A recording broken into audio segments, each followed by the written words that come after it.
¿sí? Entonces, antes de arrancar, no sé si había quedado alguna duda de la clase pasada, de la parte del Tree Equation Model, la parte práctica del Tree Equation Model en Open Economy.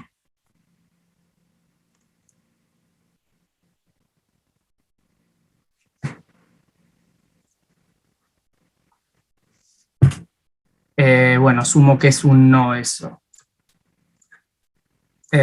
Ok, entonces, un cambio que tuvimos que hacer, está estipulado en el cronograma que esta clase de hoy, del miércoles y el viernes, la iba a dar yo, el miércoles que viene también, y después iban a tener con Demián la clase el 17.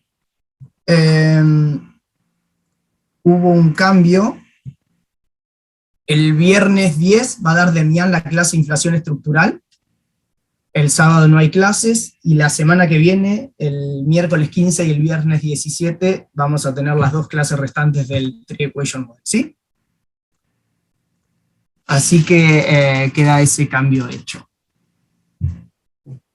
¿Me escuchan bien ustedes? Sí, profe, se escucha bien. Perfecto. No sé por qué no puedo ver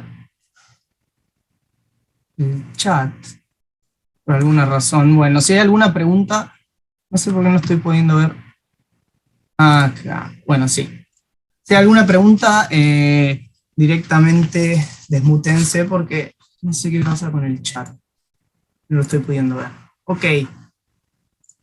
Bueno, entonces la idea de hoy es entrar en lo que va a ser la primera clase de un ciclo de 3 clases del Tree Equation Model. Ahí en el cronograma está estructurado como que hoy veríamos el Tree Equation Model en economía cerrada, luego en economía abierta, y creo que hay una tercera clase que se llama política fiscal y monetaria, o así. Yo no voy a seguir estrictamente ese orden, sino que vamos a utilizar, a hacer como que tenemos básicamente 3 clases para hablar del Tree Equation Model, y lo vamos a ir cortando a medida que vayamos avanzando en el tema. Idealmente, dado que tenemos 6 horas de clase entre las 3 clases, yo creo que después de la hora y media, 1 hora 40, es muy difícil seguir manteniendo la atención completa, así que para tener un poco de orden de acá para adelante, lo que quiero hacer hoy es como presentar el modelo, y básicamente responder 2 o 3 preguntas de por qué surge este modelo, por qué consideramos que es importante, cuál es la contribución principal del modelo, cuáles son los supuestos en los que se basa, cuáles son las ecuaciones fundamentales del mismo. Después en la siguiente clase, ver algún tipo de política o de shock que podemos analizar en el modelo, y comenzar a ver parte del modelo en economía abierta.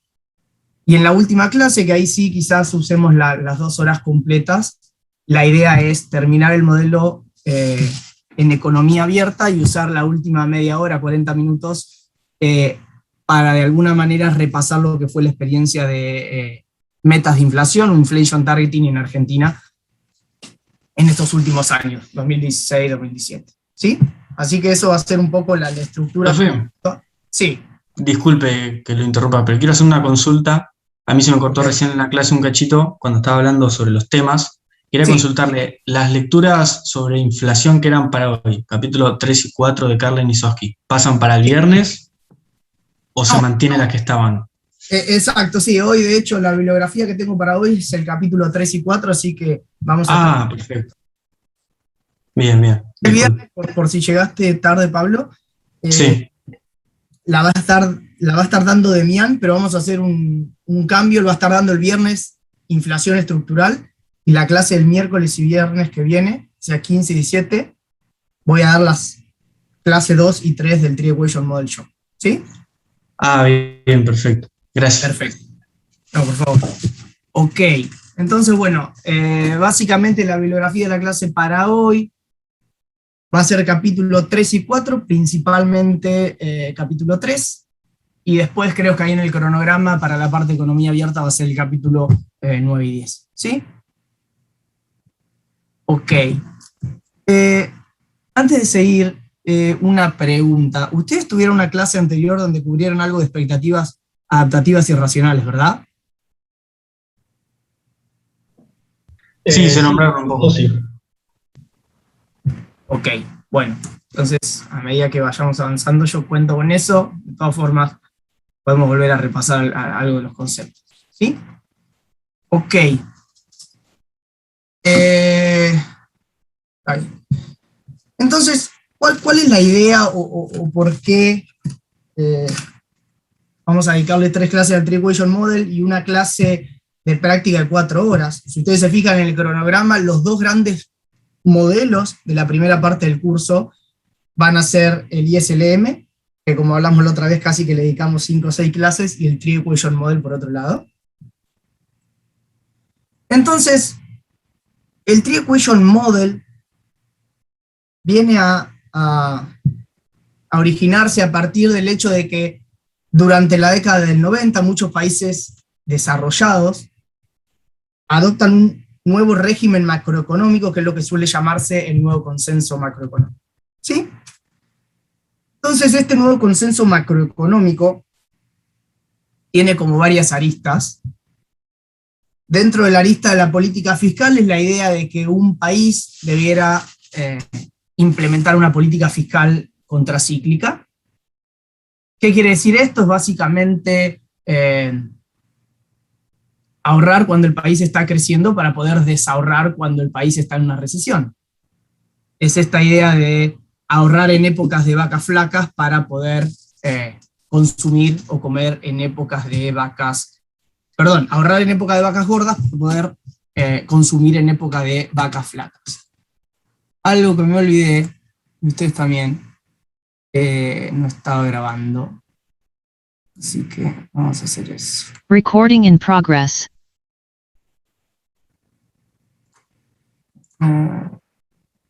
Estamos... Ok, perfecto. Entonces, como les decía, la arista de fiscal... Disculpe que lo interrumpa. Hay Sí. un chico acá en el chat que está poniendo si acepta, que está en la sala de espera con la computadora, dice no sé. Ok, a ver. Ahí creo que acepté. Creo que están todos adentro. Ok. Como les decía, por otro lado, esta idea de que uno debiera intervenir lo menos posible en la economía o solo intervenir para corregir algún tipo de externalidades o fallas de mercado. La idea de libre movilidad de capitales entre los países. Todos conceptos que van a formar parte de este nuevo consenso macroeconómico. Ahora, la parte monetaria de ese nuevo consenso va a estar representada por el esquema de metas de inflación, ¿sí? O inflation targeting, como pueden encontrar. Entonces, ¿qué es este esquema de meta de inflación? Es un esquema en el cual el gobierno otorga al Banco Central la responsabilidad de estabilizar la economía y de controlar la inflación siguiendo un objetivo explícito, que generalmente se plantea de forma anual y que dependiendo del país se encuentra entre un rango de 2, 3 y 4%. ¿Sí? Entonces, el gobierno establece que es responsabilidad del Banco Central monitorear la inflación y además que esa inflación debiera moverse en un determinado rango. ¿Sí? Si el objetivo es de 3%, el Banco Central le va a molestar que la inflación sea 5, pero también le va a molestar que la inflación sea medio punto porcentual. ¿Sí? Perfecto. Entonces, si ustedes observan este gráfico, esto es la tasa de inflación anual desde 1950 hasta 2020 para los principales países de Europa más Estados Unidos, ¿sí? Donde esta línea roja es el promedio de inflación, ¿sí? Entre todos los países. Entonces, mirando este gráfico, uno básicamente lo que puede observar son tres grandes etapas bien diferenciadas. Déjenme conectar una cosita.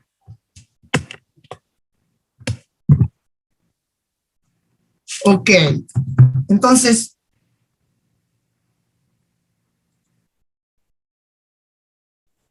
estas tres etapas van a ser una primera etapa que va desde el año 1950 hasta principios de los 70 y es lo que se conoce como la edad de oro de la macroeconomía.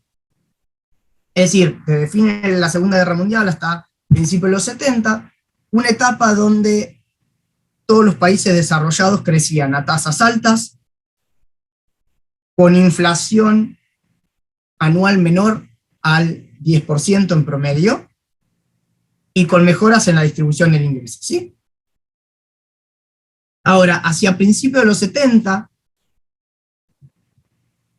estas tasas de inflación rompen, ¿sí? Rompen el techo del 10% y se ubican en niveles de 10, 15, 20%, los cuales son niveles altos si uno tiene en cuenta la historia inflacionaria de los países desarrollados. Entonces, ¿qué es lo que genera esto? Si alguno de ustedes sabe, ¿qué es lo que genera que a principios de los 70 haya un salto inflacionario en los países desarrollados? ¿Crisis del petróleo? La crisis del petróleo, perfecto. ¿Y qué fue la crisis del petróleo? En el 73, si mal no recuerdo, Sí. subió el precio del barril de petróleo en Medio Oriente, creo. Exacto, ¿por qué? Esa te la debo, esa no la sé. Ok, ¿alguien Los más? países de la OPEP coludieron, puede ser, para reducir la producción por el tema de la guerra de Israel con Palestina y también con Exacto. Egipto, creo, en la península de Sinaí. Exacto. Muy bien. O sea, a principios de los 70, los países miembros de la OPEP es la organización que nuclea los mayores países productores y exportadores de petróleo, decide como medida retaliatoria contra los países que habían apoyado a Israel en la guerra árabe-israelí, disminuir la producción de forma de generar un incremento en el precio del petróleo. Ahora, ¿qué genera esto? Genera un incremento de todos los precios de la economía y simultáneamente una caída del producto. Es decir, es un shock negativo de oferta. ¿Sí? Y estos son los precios, y esta es la cantidad, esta es la demanda agregada, esta es la oferta agregada. Ustedes saben que un shock de oferta negativo genera simultáneamente un aumento de precios y una caída de la producción. Entonces, por primera vez en el mundo aparece el problema de la estanflación, ¿sí? Ahora, este problema empieza a solucionarse hacia principios de la década de los 80 y entramos en una tercera etapa que es lo que se conoce como la gran moderación, ¿sí? La gran moderación es un nuevo periodo en el cual los países desarrollados crecen a tasas estables, con inflación baja, y todos empiezan a converger a inflaciones por debajo del 5%. Es decir, todo este periodo es lo que se conoce como la gran moderación hasta 2008, 2009, que es donde se produce la crisis financiera internacional. Ahora, en este tercer periodo es donde se va a empezar a hablar de este nuevo régimen macroeconómico y en particular de la implementación de Inflation Target. ¿Sí? Ok. Entonces, esto es otro gráfico, esto es la tasa de inflación anual de Nueva Zelanda entre 1980 y 2019. Entonces, de vuelta, como se puede observar, entre los 80 y los 90, la inflación en Nueva Zelanda era alta para parámetros de países desarrollados, es decir, en un promedio de 10-15%. Ahora, a partir de 1990, esa tasa de inflación empieza a converger hacia niveles debajo del 3%, y este periodo es en el que se implementan las metas de inflación. Es decir, este nuevo esquema en el cual el gobierno le dice al Banco Central que es su responsabilidad controlar la inflación y a su vez lograr un objetivo explícito. ¿Ok? Entonces, más evidencia, ¿qué es esto? Esto es la tabla de los primeros países que adoptaron metas de inflación. Entonces lo que tenemos es el país, el momento en el que lo aplican y la inflación. Esto es la tasa de inflación mensual anualizada de el momento en el cual se empieza a aplicar metas de inflación. ¿Sí? Entonces, como pueden ver, Nueva Zelanda cuando comienza con meta de inflación tiene 4%, Canadá 6%, el Reino Unido 3%, Australia 2%, es decir, todas tasas de inflación bastante bajas. ¿Sí?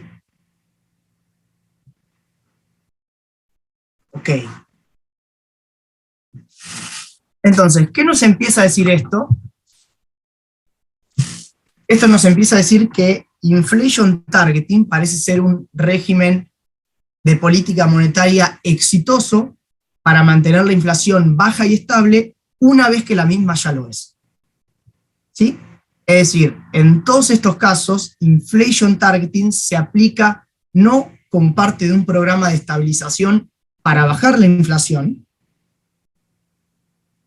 sino por el contrario, como un esquema para mantener la inflación baja y estable una vez que la inflación ya era baja. ¿Sí? Profe, un ejemplo podría ser un poco la actualidad de Argentina, que se suponía en el presupuesto que iba a ser este año la inflación del 29% y claramente va a ser mayor porque, o sea, porque nosotros no tenemos una inflación baja y estable. O sea, lo que va a decir usted, o sea, en nuestro caso no serviría, por eso mismo que acaba de decir. A ver, hay varias cosas. Hoy Argentina no tiene un régimen de metas de inflación. Lo intentó tener entre 2016, 2017 y 2018, pero hoy no tiene un régimen de meta de inflación. Esa inflación que vos bien comentás, cuando uno hace el presupuesto y el gobierno presenta el presupuesto en el Congreso, debe tener una inflación pronosticada a partir de la cual se arma todo el escenario macro. Pero no tiene que ver directamente con eso en el sentido de que Claro. no está bajo un régimen de meta de inflación. Ah, listo, perfecto. Pensé que iban ¿Sí? bastante de la mano esas cosas, el presupuesto y esto. Pero no, No, no. son cosas distintas, porque fíjate la diferencia. En el presupuesto lo que se dice es, yo gobierno estoy pronosticando una inflación de 29, 30, 35% y en base a eso pienso que el dólar va a estar en este valor, mis cuentas fiscales van a cerrar de esta forma, voy a crecer de esta medida. Pero el gobierno no le está dando al Banco Central hoy la tarea de que la inflación sea 29%. ¿Sí? Claro, perfecto. Ahí va. Perfecto. Bárbaro. Ok, tengo algunas preguntas. Si el gráfico va bien para arriba. Entonces, lo que sucede es que hacia fines de los 90 y principios de los 2000, no solo los países desarrollados empiezan a entrarse en inflation targeting, sino también los países emergentes o no desarrollados. ¿Sí? Entonces acá tienen los casos de Brasil, Chile, Colombia, México, Sudáfrica, Corea del Sur, etc. ¿Sí? Todos países emergentes o subdesarrollados. Y fíjense sus tasas de inflación al momento de comenzar a implementar metas. ¿Sí? Caso de Brasil, 3%. Caso de Chile, 3%. Colombia, 4%. Perú, no estaba en deflación cuando comienza el régimen de metas. México, 8%. ¿Sí? Ahora,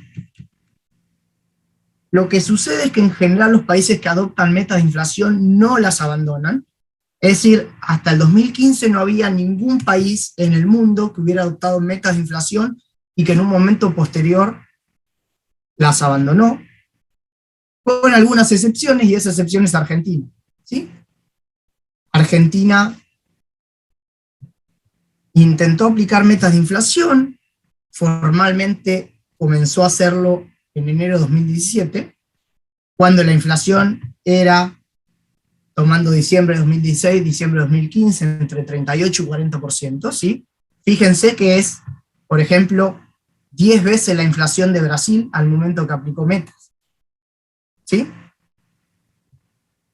Y como todos sabemos, hacia 2018 Argentina discontinuó la aplicación de metas de inflación.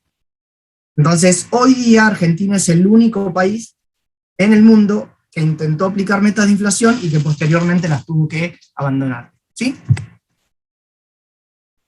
Pero sacando este caso, en general los países que adoptan metas de inflación se quedan con metas de inflación. ¿Y qué significa eso? Que mantienen la inflación en el rango deseado. ¿Sí? Ok. Entonces, hasta ahora no dijimos nada del modelo, solo tenemos evidencia. ¿Sí? Evidencia de lo que ha sucedido en los países que adoptaron metas. ¿Ok? Perfecto. Entonces, yendo un poco a la teoría, esto es un discurso de Glenn Stevens, que fue presidente del Banco Central de Australia. Entonces, en un discurso titulado como Cosas que hemos aprendido de la política monetaria durante los 200 años, lo que decía este banquero central era algo así como que hemos aprendido varias cosas en estos últimos 200 años sobre política monetaria, pero hay algunos puntos centrales. ¿Sí? Primer punto, la política monetaria afecta principalmente o únicamente a los precios en el mediano largo plazo. Lo que quiere decir que la política monetaria es neutral en el largo plazo. ¿Sí? ¿Qué quiere decir que sea neutral en el largo plazo? Los pregunto a ustedes. Que no afecta a variables reales. Exacto. ¿Que no afecta a qué entonces? El nivel de producto. El nivel de producto, el nivel de empleo, el nivel de inversión, etc. ¿Sí? En el largo plazo, uno no puede hacer política monetaria expansiva ad infinitum, porque toda esa política monetaria expansiva se va a terminar yendo a precio. ¿Sí? Profe, una pregunta. Para que Sí. sea neutral también, tampoco tiene que afectar la tasa de interés. ¿O esa no es condición? No es condición. O sea, que sea neutral lo que quiere decir es que todo incremento de M termina yéndose a P, por así decirlo. ¿Sí? Ah, bien, gracias. Ok. Segundo, la política monetaria, sin embargo, sí puede afectar a la actividad económica en el corto plazo, es decir, puede ser no neutral o tener efectos reales en el corto plazo. ¿Sí? Tercero, por la existencia de lags, es necesario mirar hacia el futuro o tener un comportamiento, como se dice, forward looking. Esto básicamente quiere decir que la relación entre dinero, precios, tasa de interés, producto, que observamos hoy, es el resultado de una política monetaria que se llevó a cabo en los últimos 6 meses, un año y medio. O de otra forma, que la política monetaria que hoy estoy llevando a cabo va a tener efectos en la economía en 6, 10, 12 meses. ¿Sí? Cuarto punto, el futuro es incierto y también el impacto de ciertos eventos sobre la economía. Bueno. Quinto, las expectativas importan. El público debe conocer lo que el Banco Central está intentando hacer. Y el Banco Central, a su vez, debe actuar consistentemente con las expectativas del público. Y sexto, debiera existir cierto grado de independencia por parte del Banco Central. ¿Okay? Ahora, Una pregunta en relación a eso. sí, ¿Tiene razón lo que dice? O sea, porque a mí me quedó la duda de la clase pasada que tuvimos con Ramiro sobre una Sí. frase que dijo, que había dicho Milton Friedman, creo, sobre a ver. la inflación es un fenómeno monetario, también se ha dicho mucho en los medios acá, por eso. Y a mí me quedó la duda, y con esto digo, si esto es verdad, o sea, en el largo plazo es así, pero en el corto plazo no. Bueno, a mí me gusta como, es la frase como más conocida del monetarismo, en el sentido de decir, la inflación es en todo tiempo, en todo lugar, un fenómeno monetario.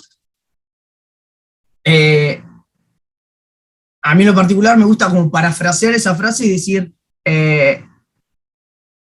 la inflación en todo tiempo y lugar tiene al menos algún componente monetario, ¿no? Que es distinto. ¿Qué quiere decir esto? Quiere decir que según como lo veo yo, para que exista un proceso inflacionario, necesariamente debe haber una expansión de dinero que puede ser pasiva o puede ser activa, y es algo con lo que ustedes van a profundizar en la clase de dinero endógeno. Es decir, sin aumento de dinero es difícil que exista un proceso inflacionario sostenido en el tiempo.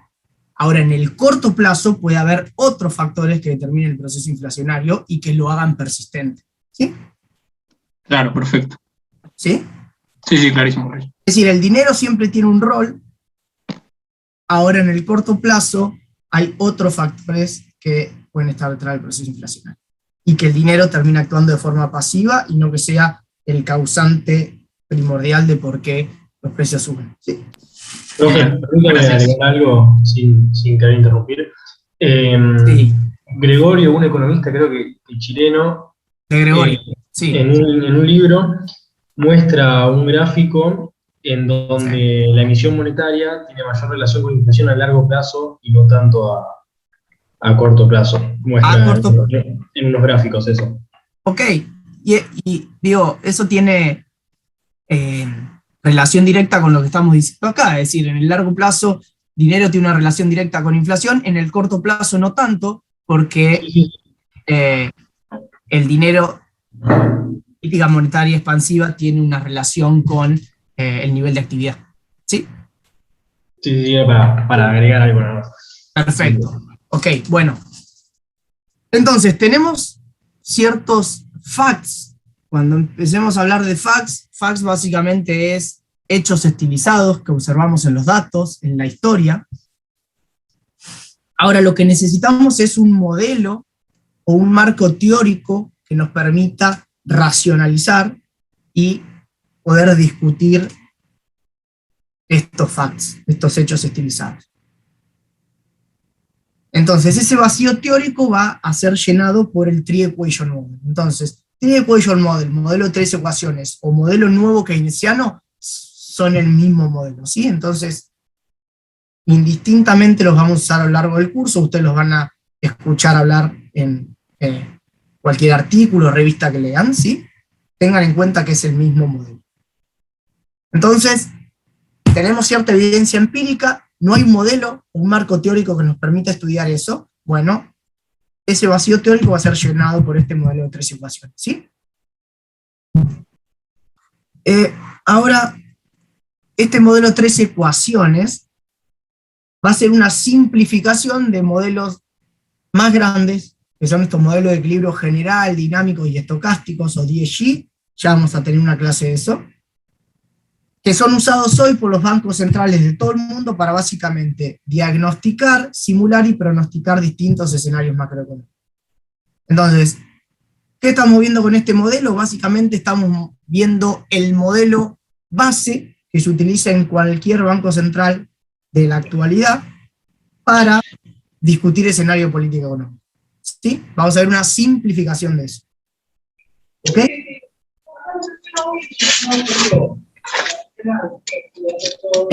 Ahí, Camila, no sé si tenés alguna pregunta. O... No, perdón, se me activó el audio. Ah, perfecto, no hay problema.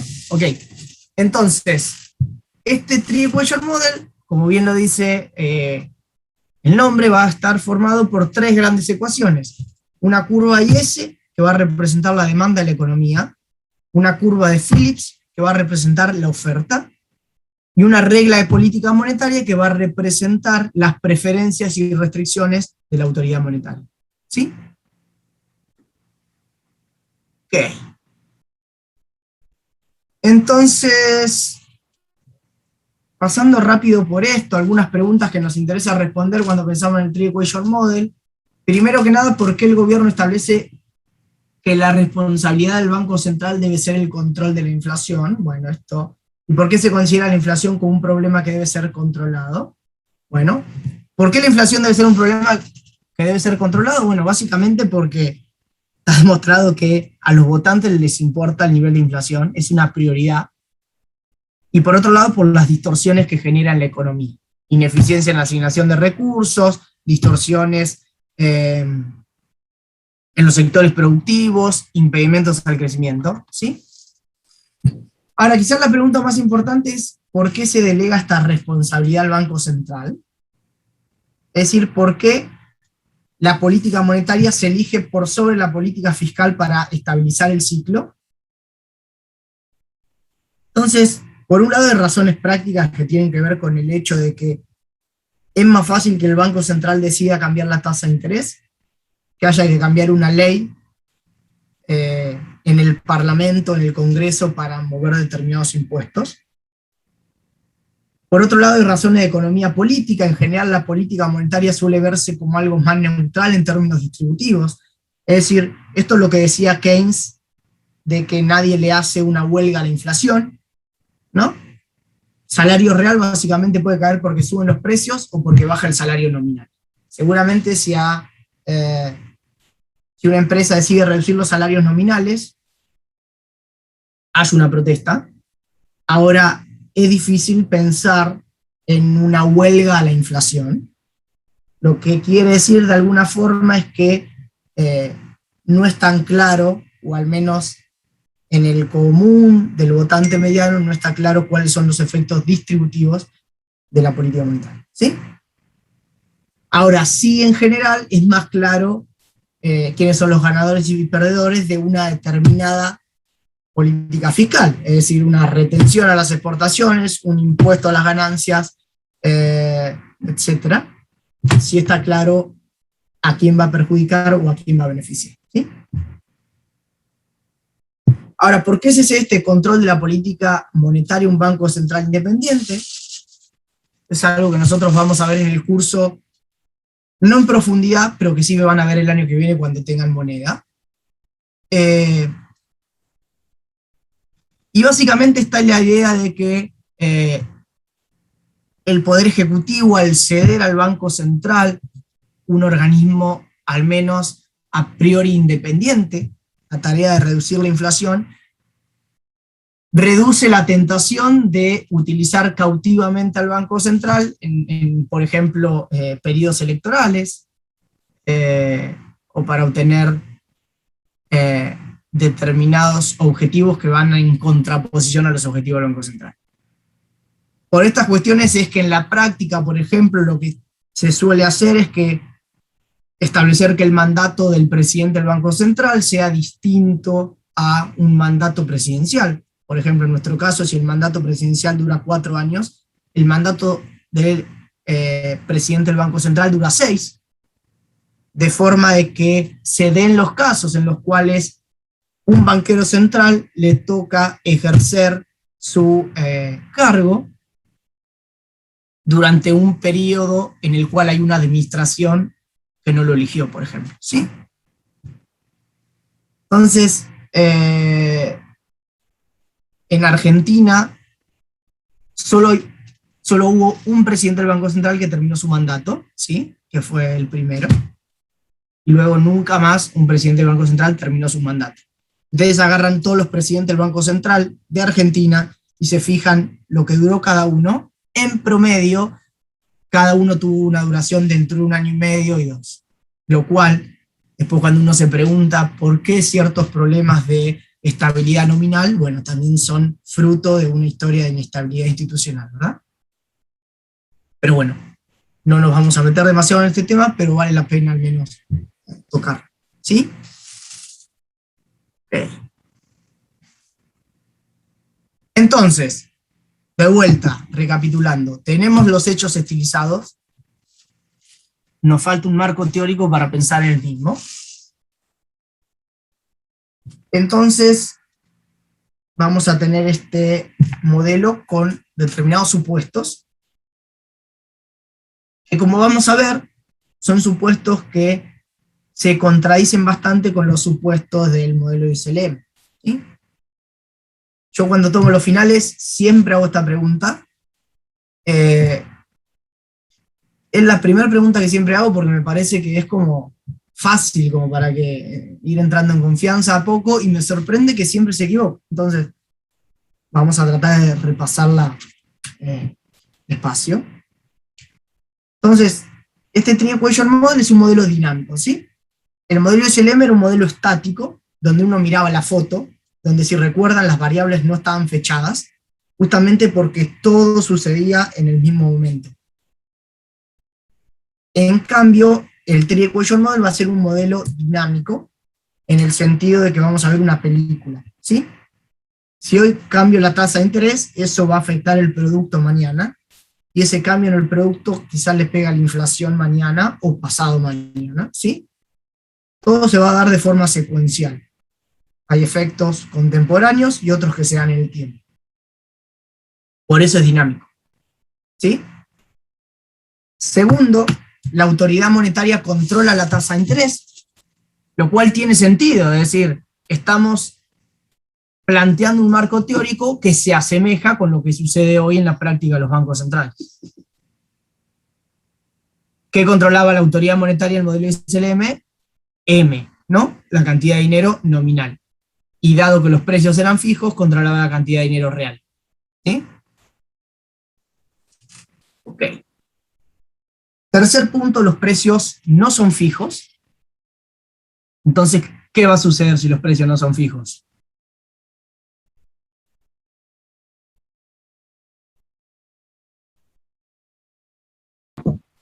Van ¿Cuál a es? cambiar, lógicamente.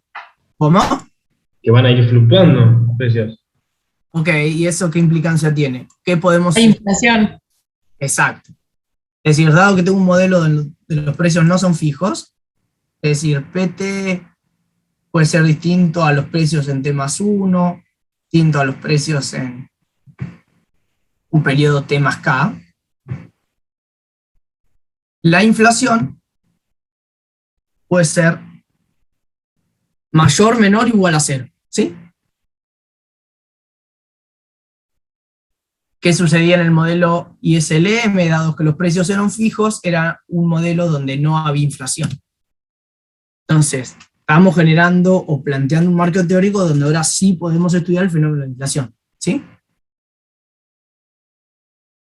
Ok.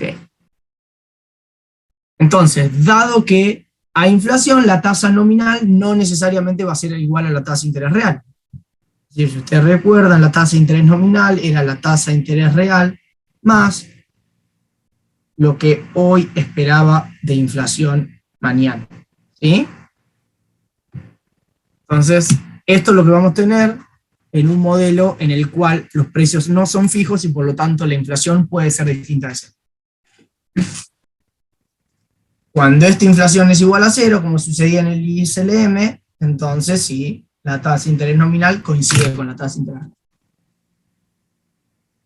Okay.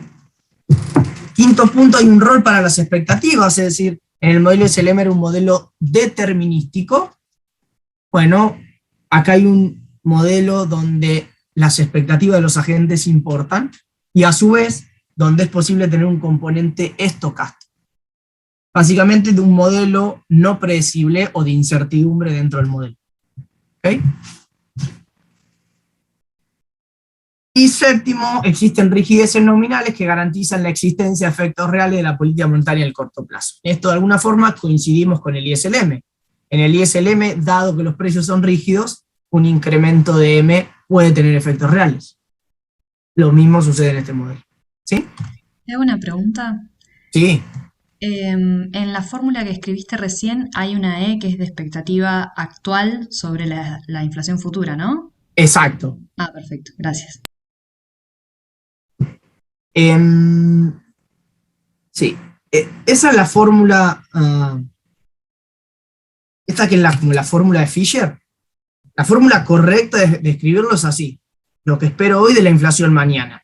A veces ustedes van a ver que puede haber algún supuesto y que en algún modelo se escriba así. La forma correcta es con expectativa, lo que espero hoy de la inflación mañana. Gracias. Okay. Por favor. Bueno, entonces tenemos los supuestos y como dijimos anteriormente va a haber tres ecuaciones básicas en este modelo. La curva IS, la curva de Phillips y la regla de política. ¿Sí?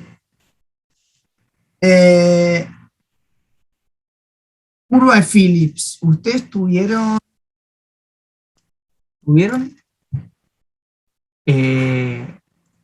una clase de curva de Phillips anteriormente o no? ¿O no saben lo que es? Sí, Sí, lo Sí, vimos sí, con sí. el código. Ok, entonces vamos a repasar un poco eso antes. ¿Cómo se originaba la curva de Phillips? ¿O qué es la curva de Phillips? Ustedes no vieron esta. La inicial, ¿qué relacionaba? Tasa de inflación con... Nivel de empleo, desempleo, Empleo. como se vea. Exacto. ¿Y cómo hacíamos para pasar de esa curva de Phillips que relacionaba tasa de inflación con tasa de desempleo a una donde tengo... perdón, la original relacionaba tasa de incremento de los salarios con desempleo. ¿Cómo se pasaba de esa a la que tiene tasa de inflación? Con la ley de Ockham. No. Con la ley de Ockham uno puede relacionar, pasar de tener... Opa.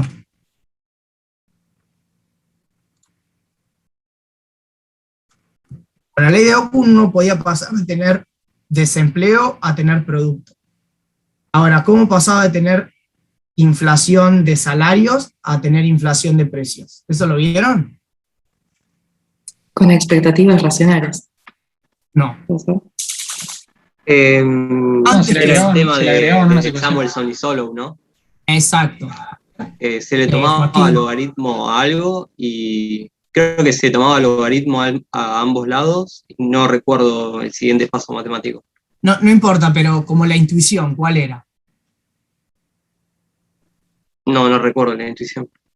Ok, bueno, repasen eso, chicos. ¿Sí? O sea, repasen para la próxima cómo era posible de que la curva de Phillips surge de una observación empírica, es decir, hay un trabajo que observa que hay una relación negativa entre la tasa de desempleo y la tasa de crecimiento de los salarios.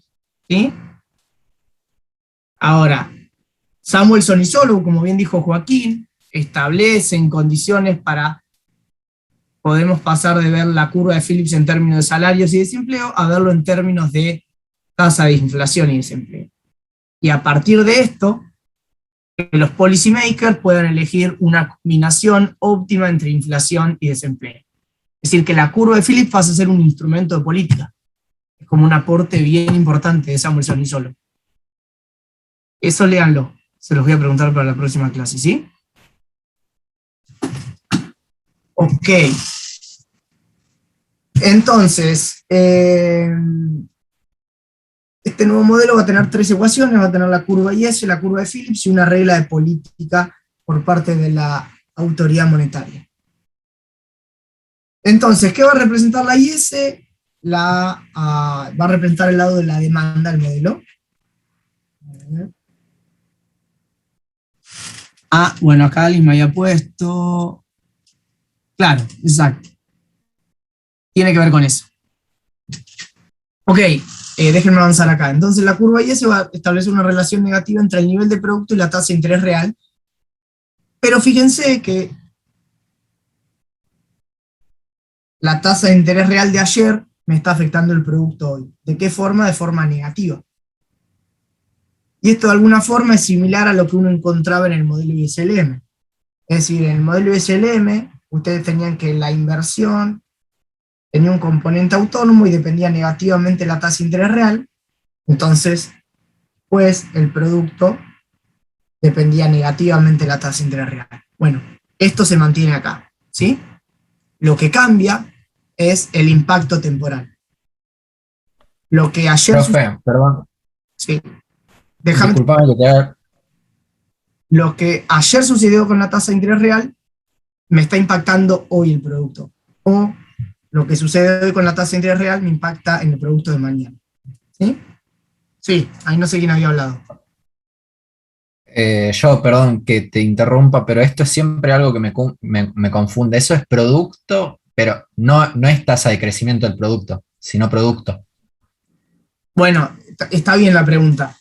Eh, eh,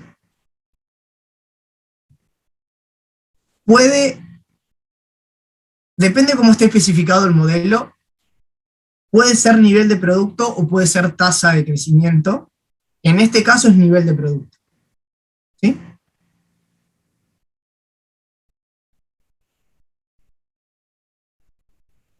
Si baja la tasa de interés real, sube el nivel de producto. No es que si baja la tasa de interés real, pasamos de crecer al 2 al 3%. Depende cómo esté especificado. ¿Sí? ¿Sí, Listo, Juan? profe, gracias. Perfecto. Ok.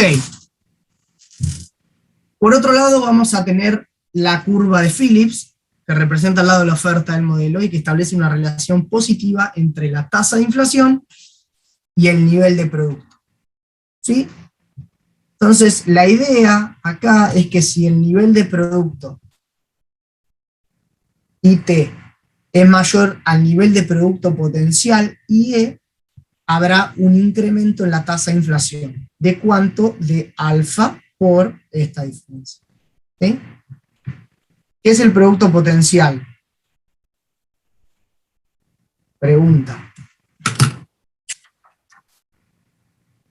Es el producto de equilibrio que se quería tener, digamos que se estipulaba tener.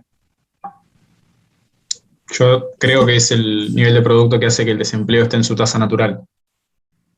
A ver, ese me gustó más. Es el nivel de producto que hace que la tasa de desempleo esté en su nivel natural. ¿Y ese nivel de desempleo qué era? Es el nivel de desempleo en el que la tasa de variación de salarios es 0. Está bien. Ok. Esa es una definición y es válida. La otra es que el nivel de producto potencial es el máximo nivel de producto que uno puede alcanzar con plena utilización de los factores productivos. ¿Sí? Entonces, la pregunta es, ¿puede ser el nivel de producto mayor al nivel de producto potencial? Si el nivel de producto potencial es uno en el cual todos los factores productivos están siendo plenamente utilizados. Bueno, en la práctica sí es posible, porque un factor, por ejemplo, es trabajo, entonces existe algo que se llaman horas extras, por ejemplo, o las máquinas pueden trabajar a sobrecapacidad. Entonces, es posible que la economía opere por encima del producto potencial o del pleno empleo. O, como bien dijo Gastón, esto sería o estaría directamente relacionado con una situación en la cual la tasa de desempleo es menor a esta tasa de desempleo natural. Por lo tanto, la tasa de inflación no va a ser 0. ¿Sí?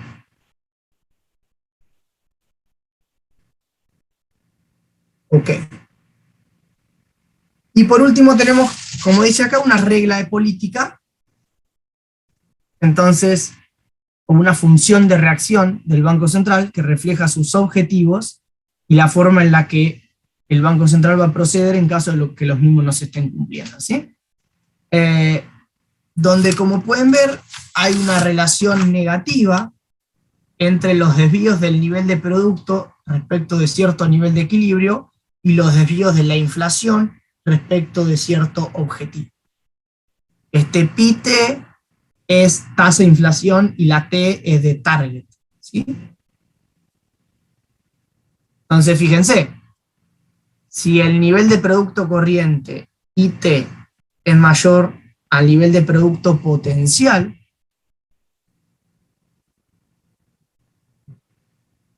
entonces lo que debe suceder para que haya una estabilización y que esto sea consistente con el objetivo del Banco Central es que la tasa de inflación debe caer por debajo de el target. ¿Sí? Pero esto lo vamos a ver en detalle en un segundo. Ok. Entonces, ¿alguna pregunta hasta ahí? Ok. Bueno. Entonces, ¿cuál va a ser la mecánica del modelo? La mecánica del modelo es bastante estándar. Es decir, uno va a pensar en términos de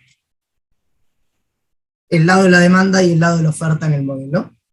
Entonces, el lado de la demanda determina el nivel actual de empleo o de producto, mientras que uno puede pensar en una oferta dada. Es decir, este producto potencial IE va a estar dado. ¿Sí? ¿Puede moverse? Sí, puede moverse en el mediano y largo plazo. Es decir, un país puede ir incrementando su producto potencial si amplía sus capacidades productivas. Pero en el corto plazo está dado. De forma de que lo que suceda con los precios va a estar determinado por el nivel de demanda agregada. ¿Okay? Entonces, básicamente, la idea es que si estamos en una situación en la que el nivel de producto corriente es mayor al nivel de producto potencial, esto va a generar un incremento de la inflación por encima del target de inflación, ¿sí? Es decir, tenemos una economía, como se dice, sobrecalentada o creciendo por encima de la capacidad. Esto va a generar presiones de precios, ¿sí? Una presión inflacionaria. ¿Qué va a hacer el Banco Central ante esta situación?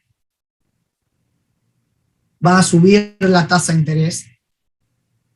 Y al subir la tasa de interés, dadas ciertas expectativas de inflación, la tasa de interés real también sube. ¿Qué sucede si sube la tasa de interés real? Va a caer el nivel de producto corriente.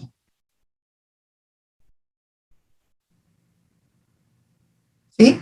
¿Cuánto va a caer? Puede ser que en la anterior filmina lo haya dicho al revés, de que si el producto actual era mayor que el producto potencial, había dicho creo que la inflación actual era menor que el target. Claro, son dos cosas distintas, porque esa era la función de reacción. Quédate con esto y ahora vamos a ir ahí, ¿sí?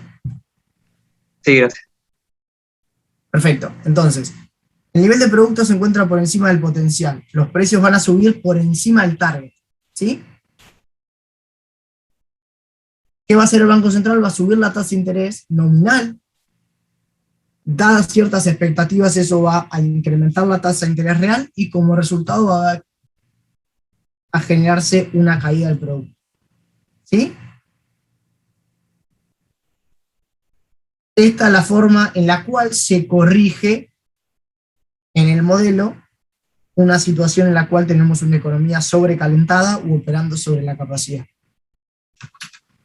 ¿Sí? Es decir, el modelo, la forma que tiene de resolver una situación en la cual hay inflación es enfriando la economía. ¿Sí? O desacelerándola o induciendo una recesión, aumentando la tasa de interés real. ¿Sí?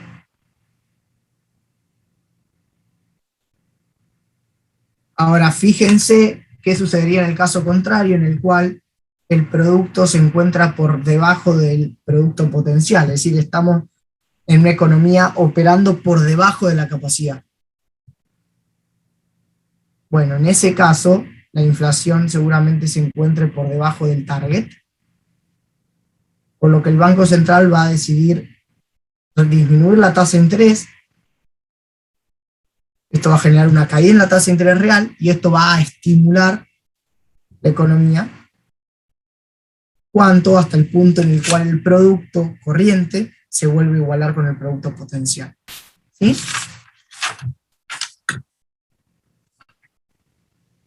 Una pregunta, Dani. Cuando nosotros, en sentido genérico, hablamos que para enfriar la economía se incrementa la tasa de interés nominal. Por ejemplo, cuando nosotros queremos transponer esto al caso de Argentina, nos bajamos el informe del Banco Central y qué tasa de interés tenemos que ver. Se me ocurre la del prendario, un hipotecario, no. ¿O qué tasa de interés es? En un esquema de metas de inflación, el Banco Central tiene una tasa de interés de referencia, que suele ser la tasa de interés del mercado interbancario. ¿Sí? Entonces, eso en un esquema de meta de inflación. Cuando no hay un esquema de meta de inflación, si vos de todas formas querés ver una tasa de política, la tasa de pases que fija el Banco Central, el mercado interbancario, ese es una proxy de cuál sería esta tasa de la cual estamos hablando. La tasa del crédito prendario, del crédito hipotecario, van a estar influidas, pero es una tasa que te fija un banco comercial. Es decir, dependiendo el nivel de tasa al cual un banco comercial se puede financiar, generalmente se va a colocar un spread y a partir de eso te van a cobrar una tasa de un crédito prendario o hipotecario. ¿Sí? Bárbaro, gracias. Muy bien la pregunta. Ok.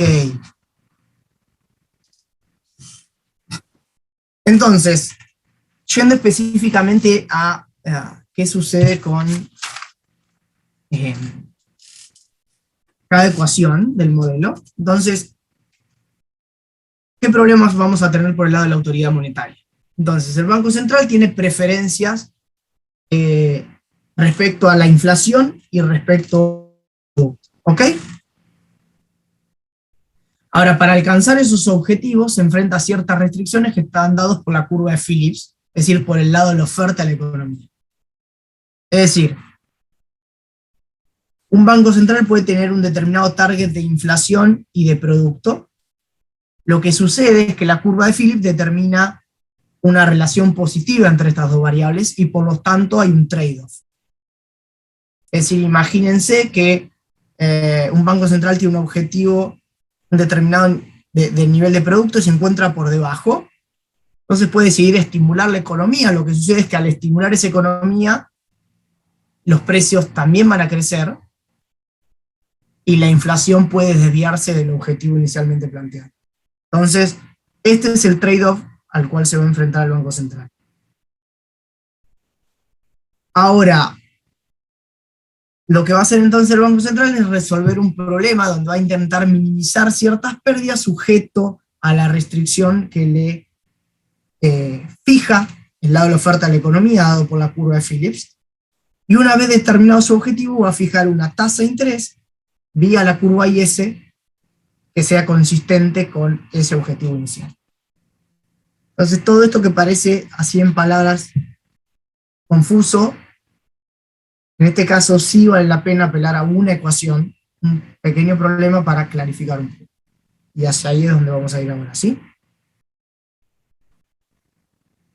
Ok, entonces, en este modelo en particular, y esto está en Carlin-Soskais, esta es la función de pérdida que va a tener el Banco Central, ¿sí?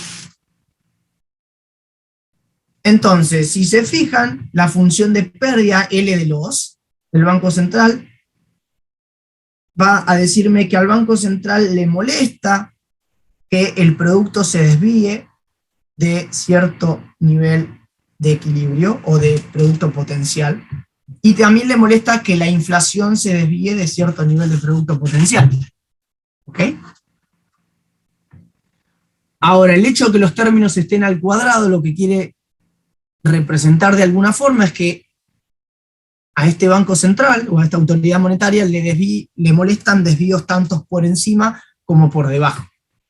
Es decir, si el target de inflación es el 2%, al Banco Central le molesta tanto una situación donde la tasa de inflación es 3 o una en la cual la tasa de inflación es 1. En ambos casos, esta pérdida va a ser igual a 1, ¿no? O podría ser 4 y 0. En ese caso, esta pérdida va a ser 4. ¿Se ve eso? Sí, profesor. Perfecto. ¿Y cuál va a ser el parámetro clave en esta función de pérdida? Va a ser este beta, que lo que va a determinar es cuán averso a la inflación es el Banco Central. Entonces, si beta es igual a 1, estamos en este primer caso A, donde tenemos una circunferencia, ¿verdad? Ustedes vieron esto hace poco en Matemática 2, creo que lo siguen viendo. Básicamente acá hay la ecuación de una circunferencia, de una elipse, y de una, ¿cómo era la tercera? Pérbola creo que era, ¿verdad? Entonces, si beta es igual a 1, uno tiene una circunferencia con radio, inflación objetivo y producto objetivo. ¿Sí? Que me dice básicamente que si la inflación y el producto son IE y pi de t, la función de pérdida del Banco Central es igual a 0. ¿Sí? Si uno tiene una situación en la cual el Banco Central es averso a la inflación, va a tener un beta mayor a 1. y ya no vamos a tener una circunferencia, sino una forma distinta. Y por otro lado, si tenemos un banco central que es averso al desempleo, o que le importa más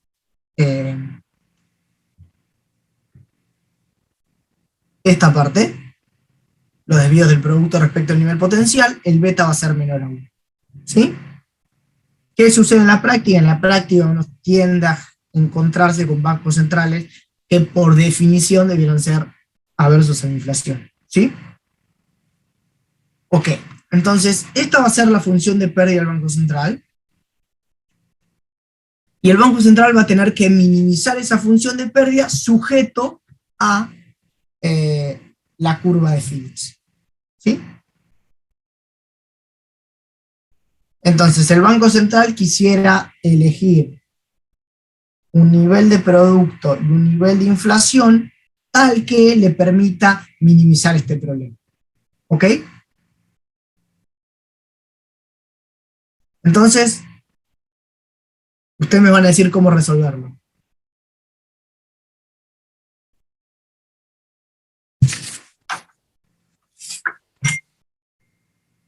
¿Sí?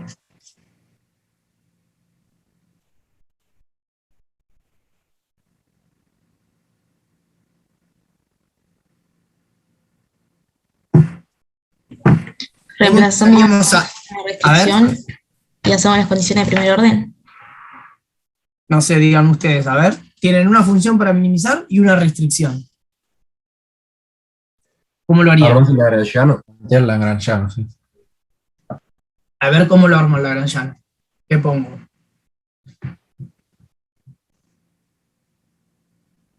Expresás la función de pérdida reemplazando la tasa de inflación actual por lo que representa más abajo. Eso puede ser también, a ver. Esa es otra opción. Yo quiero minimizar L, y acá alguien me está diciendo que haga IT menos I más beta por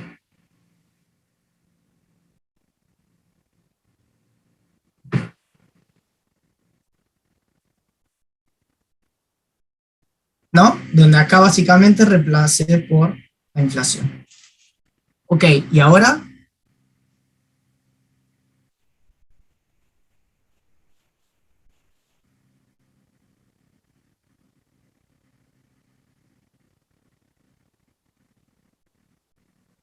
¿qué hago?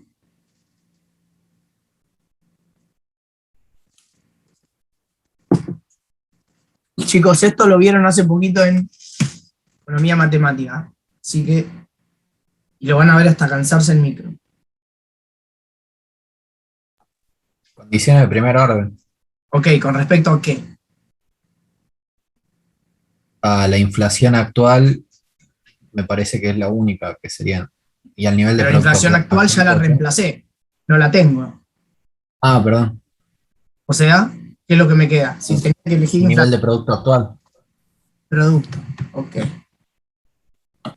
Entonces, condiciones de primer orden. IT, ¿qué me queda? 2 por el producto menos el nivel de equilibrio más 2 beta. ¿Dónde tengo producto? Acá. Alfa. Y todo esto es IT menos la inflación target igual a 0. ¿No? Entonces esto se va con esto. ¿Y qué tengo? IT menos I es igual a menos alfa por B por IT menos. ¿Sí? Y esta es la función de pérdida del Banco Central. ¿Sí? ¿Está claro? ¿De dónde sale?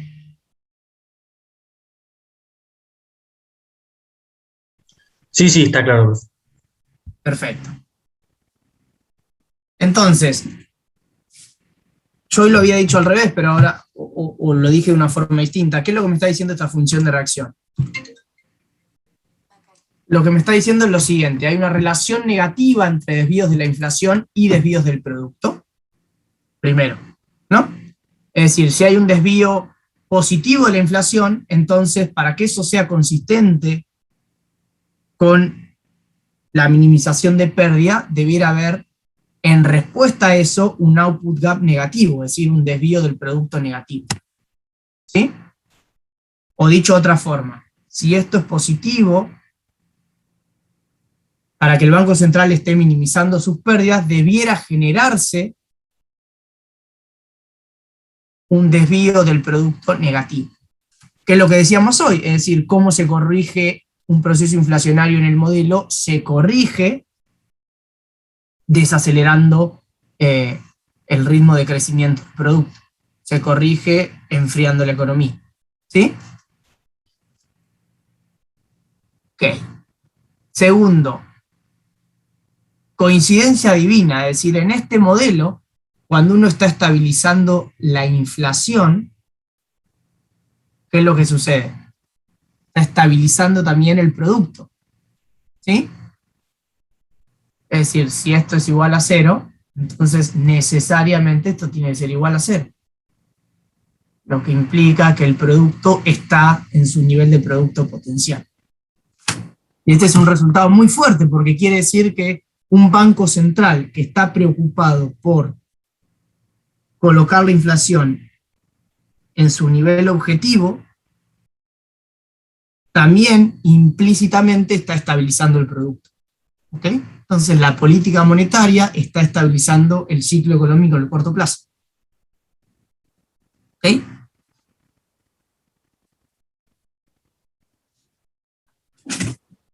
Tercero, ¿cuál es la magnitud de la respuesta? Bueno, fíjense, si hay un determinado desvío de la inflación respecto del target, entonces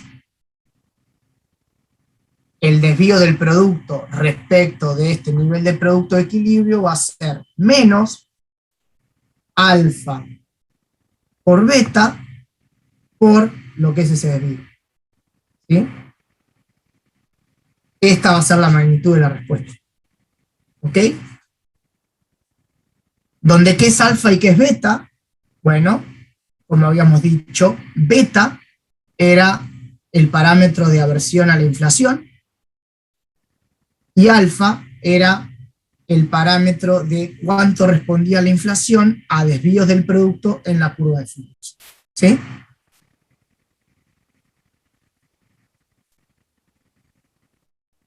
¿Está claro? Perdón, profe, ¿podría repetir qué es alfa? Sí, alfa es, lo encontramos acá en la curva de Phillips, entonces básicamente lo que me dice es cómo responde la inflación a un desvío del producto respecto al producto de equilibrio.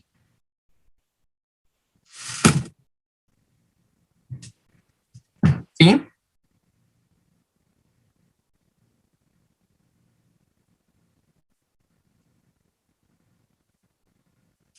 Ok. Entonces, ¿cómo vemos gráficamente a la curva de Phillips? Si esta es la curva de Phillips,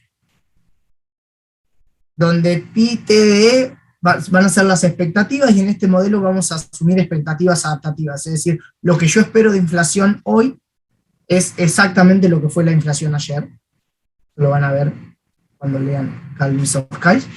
Entonces, si yo tengo esta ecuación, ¿ok? Y quiero representar esta ecuación en el plano de inflación y producto, ¿cuál va a ser la ordenada y cuál va a ser la pendiente de esa ecuación? La ordenada al origen y la pendiente.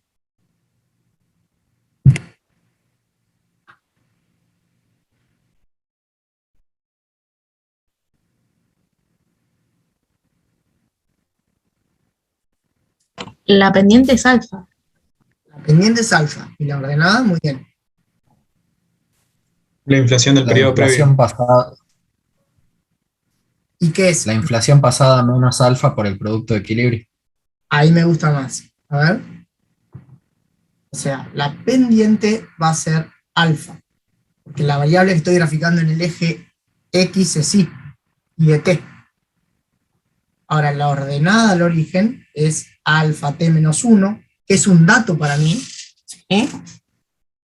es un número, es lo que fue la inflación pasada, entonces hoy ya lo sé. Menos alfa por ID, ¿sí?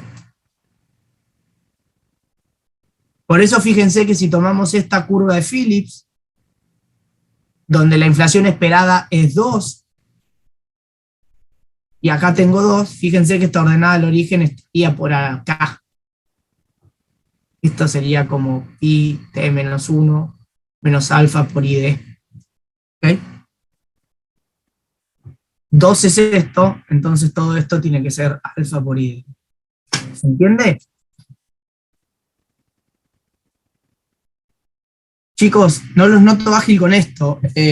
Esto es como si yo les pongo y es igual a 2 más 3x. O sea, y estoy graficando y con x ordenado y pendiente. Esto es como muy elemental. Empiecen a familiarizarse, digo, acá tengo letras, pero son números. Alfa es un número, le doy un valor, es 1, y es un valor, es 2, y esto es un valor, es 3. Son números, pero les damos valores simbólicos, ¿sí? Empiecen a familiarizarse con eso porque vamos a empezar a ver cada vez más esto, ¿sí? Ok. Entonces, tenemos la curva de Phillips representada. Uno quisiera ver, ok, cómo representamos la regla de política monetaria gráficamente.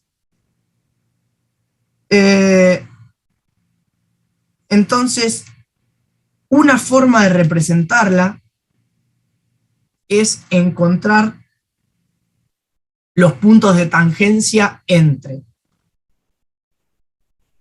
distintas curvas de Phillips, donde estas curvas de Phillips solo cambian en la expectativa inicial de inflación que tienen. Es decir, son curvas de Phillips donde lo que está cambiando es este componente de la ordenada al origen, ¿sí?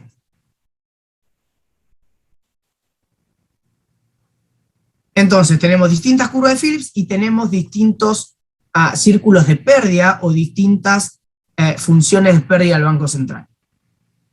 Entonces, imagínense que tenemos esta curva de Phillips, donde la inflación esperada es igual a 3. Entonces, vamos a estar minimizando la pérdida en este punto. ¿Por qué? Bueno, básicamente porque si nos encontráramos, por ejemplo, en este punto, por este punto pasaría una función de pérdida mayor. O si nos encontráramos en este punto, está pasando esta función de pérdida mayor. Y así sucesivamente. Entonces, este punto es en el cual encontramos la función de pérdida menor. ¿Sí? Entonces, si para distintas curvas de Phillips y distintas funciones de pérdida del Banco Central hacemos esto, vamos a encontrar que la regla de política monetaria de la autoridad monetaria va a estar dado por esta curva de pendiente negativa. ¿Sí? Ahora, no necesariamente hubiera sido necesario encontrar esto gráficamente, también lo podemos encontrar analíticamente, y ahora sí quiero que ustedes me digan, yo tengo esto, y quiero graficarlo en el espacio de inflación y producto. Entonces, ¿cómo obtendría la ecuación explícita para la inflación y cuál es la ordenada del origen y cuál es la pendiente?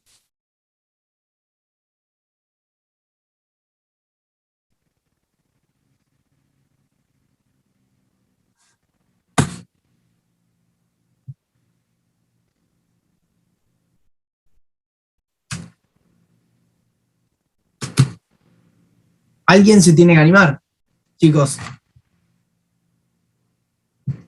No pasa nada que nos equivoquemos, el tema es que no tengamos nada que decir.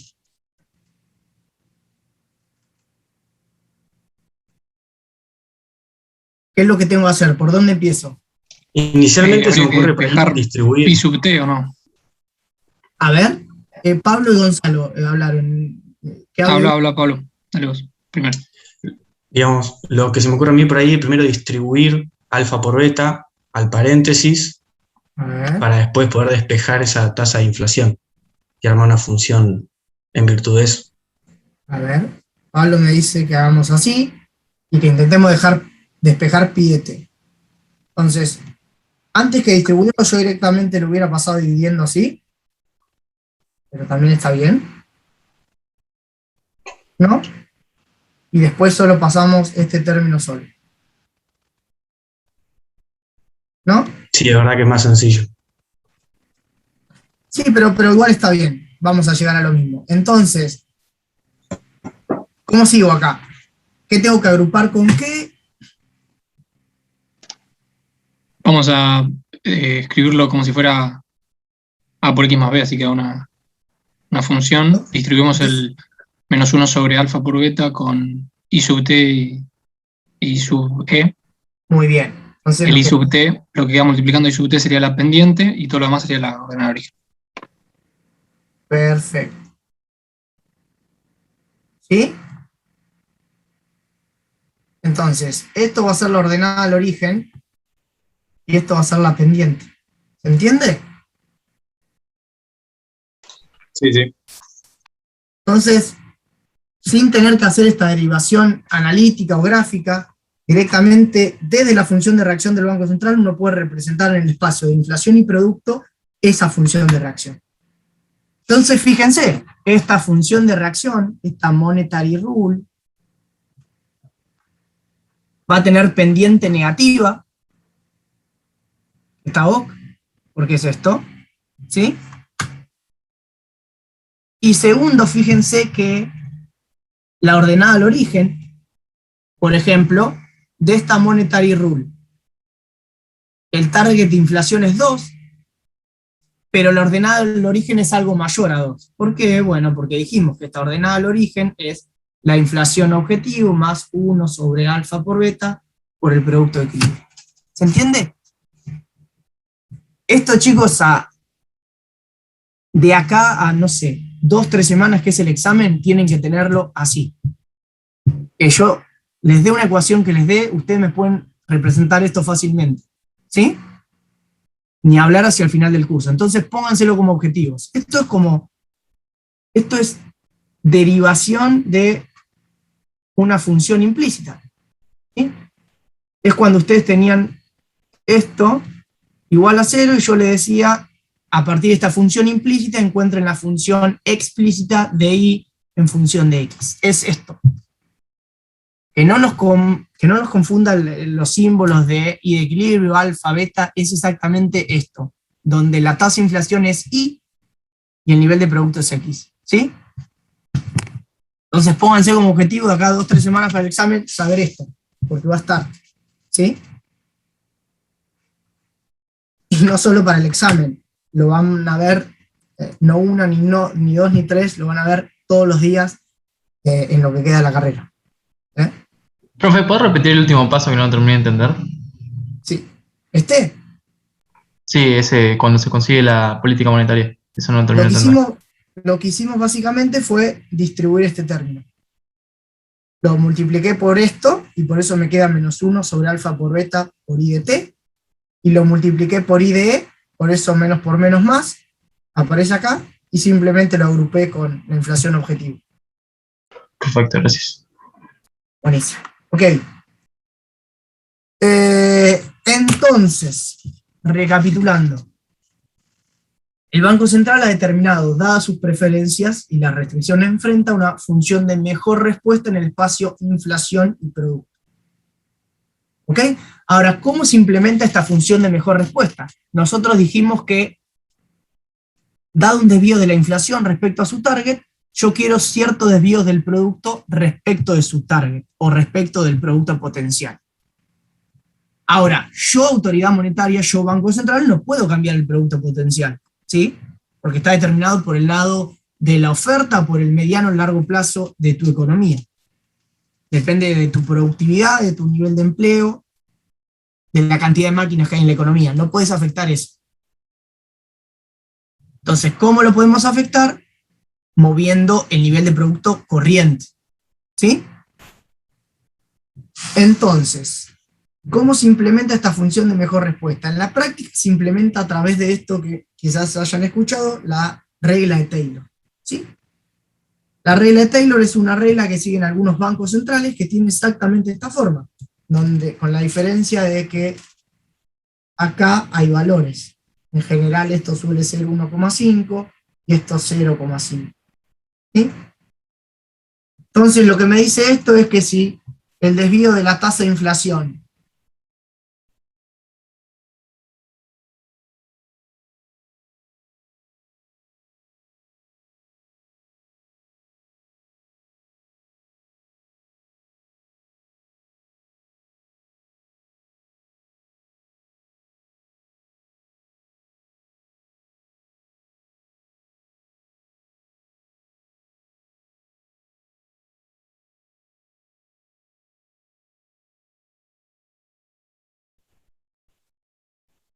y yendo de vuelta, hay un desvío observado en la inflación,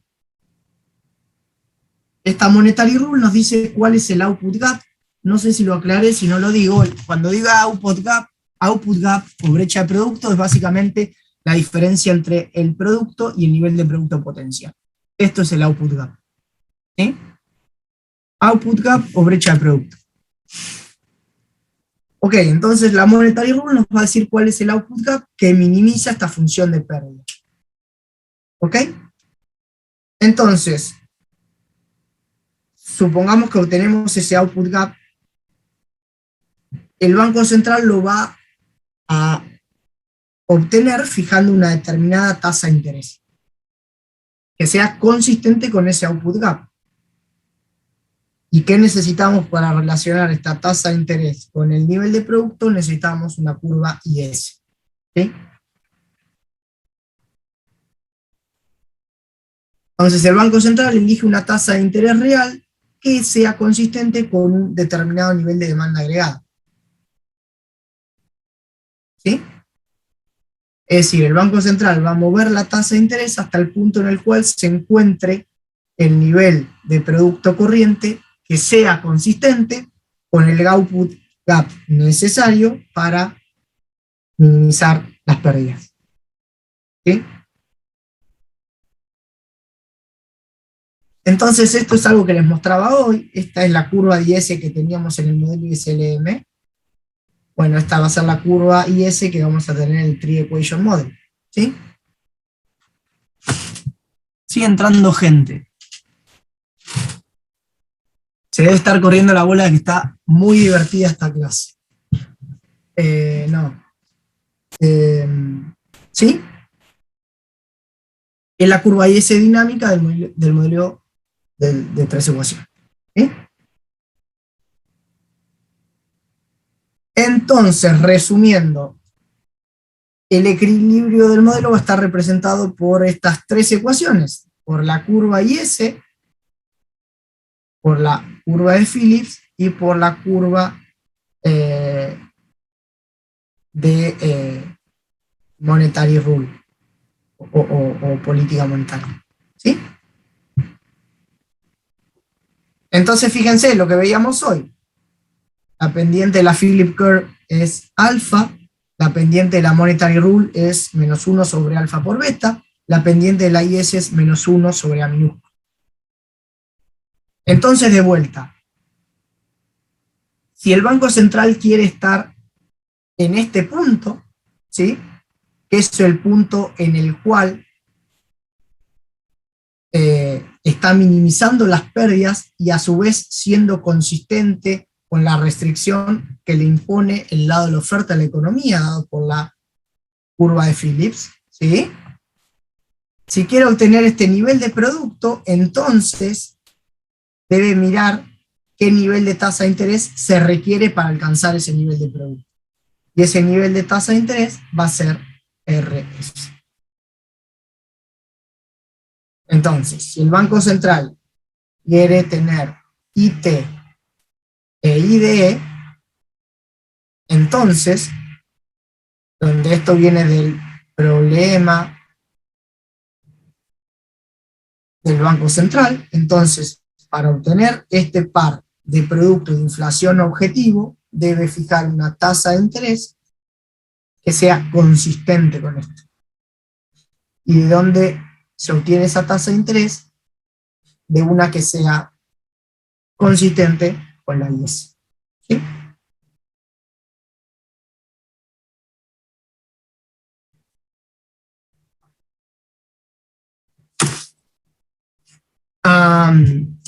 Ok. Entonces, parámetros importantes del modelo. El target de inflación del Banco Central, PDT, que afecta la posición de la curva MR. Es decir, acuérdense que PDT formaba parte de la ordenada al origen. Entonces, movimientos en el target de inflación van a generar movimientos en la monetary rule y también movimientos en... no, solo en la monetary rule. ¿Sí? Porque lo tengo acá. ¿Sí? Desplazamientos paralelos.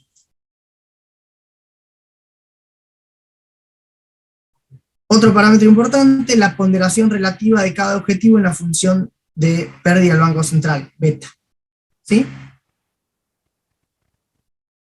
¿Qué va a determinar beta? La forma de la función de pérdida y la pendiente de la curva MR. ¿Sí? Recuerden que esta pendiente era alfa por beta. Entonces, si cambia beta, la monetary rule rota. ¿Sí? Cambia la pendiente.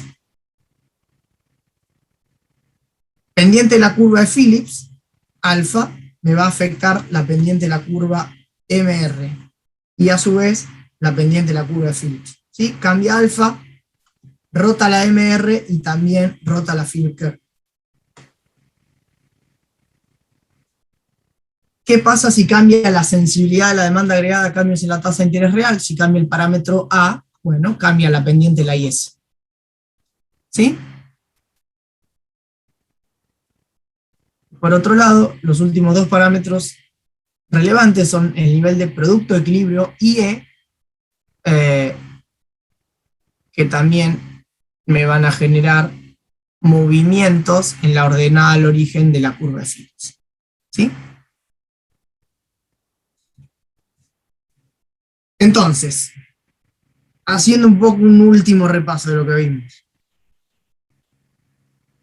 Principio de los 90, se empieza a aplicar inflation targeting, empiezan a existir ciertos hechos estilizados, hay un vacío teórico para llenarlo, viene el Tree Equation Model. ¿Qué vimos del Tree Equation Model hoy? Los supuestos, que hay que tener en cuenta de los supuestos. Primero, ¿cuáles son? Segundo, ¿qué rol tiene el modelo? Tercero, ¿cómo podemos compararlos uno a uno con el modelo ISLM? Tree Equation Model, la curva IS, la Monetary Rule y la Phillips Curve. Como vimos, la Monetary Rule viene de un problema de minimización del Banco Central, sujeto a la restricción por el lado de la oferta de la economía dado por la curva de Phillips. ¿Sí? Curva de Phillips, lo vimos, ustedes lo habían visto anteriormente. Para la próxima clase me tienen que decir de dónde viene la relación entre salarios y tasa de inflación. ¿Sí? Tercer punto que vimos, la IS, bastante similar a la ISLM, lo que cambia ahora es que hay un componente temporal. ¿Sí? Hay un componente dinámico. Cambios en la tasa de interés real hoy me afectan el producto mañana. ¿Ok? Tenemos las tres ecuaciones, tenemos el equilibrio del modelo, tenemos los parámetros que me pueden mover ese equilibrio. Paso siguiente, que lo que vamos a hacer la próxima clase, es empezar a ver qué sucede ante distintos shocks a este modelo. Cómo lo representamos gráficamente y qué sucede ante un shock de inflación, un shock de demanda, etc. ¿Sí? Pero acá nos vamos a quedar. No quiero seguir introduciendo nuevos conceptos porque hoy vimos un montón de cosas. Así que hasta acá llegamos hoy. ¿Sí? Perfecto, profe, muy claro todo. Buenísimo. Profe, a mí me quedó una sola duda. Recording corta. stopped. Sí, obvio. No terminé de entender por qué cuando O sea, obviamente que por estática comparativa sale, pero lo de expectativas que dijiste, que cuando aumenta la tasa de interés nominal, el Banco Central aumenta la tasa de interés real por expectativas. Eso no me quedó claro. Ah, no. Claro. Quizás lo dije medio a la pasada y no estaba claro. Lo que yo quise decir es esto. A ver. ¿Ustedes están viendo Están viendo una pantalla blanca, ¿no? Que dice el modelo. Sí, estamos viendo eso.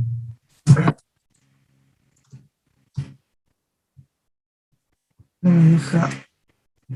A ver, no.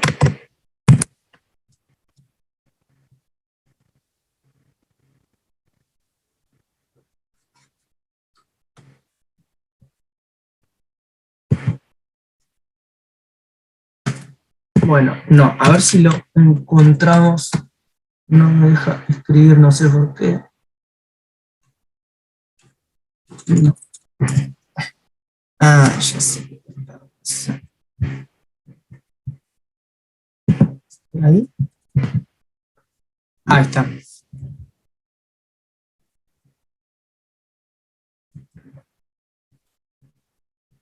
Acá, ok.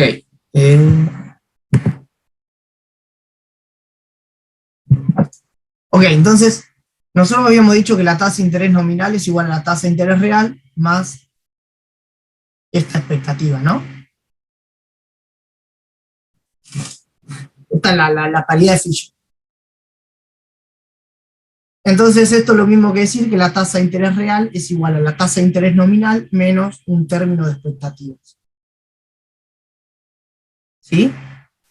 Lo que yo decía es lo siguiente, si hay un incremento en la tasa de interés nominal, que es lo que controla directamente el Banco Central, si este término permanece constante, es decir, no cambia, entonces, si esto del lado derecho aumenta, la tasa de interés real va a aumentar. ¿Ok? Por eso decía esto de que hay un incremento en la tasa de interés nominal y dadas ciertas expectativas, de forma larga sería, dadas las expectativas de inflación que permanecen constantes, hay un incremento en la tasa de interés real. Eso decía. Buenísimo, profe. Listo. ¿Sí? Oye.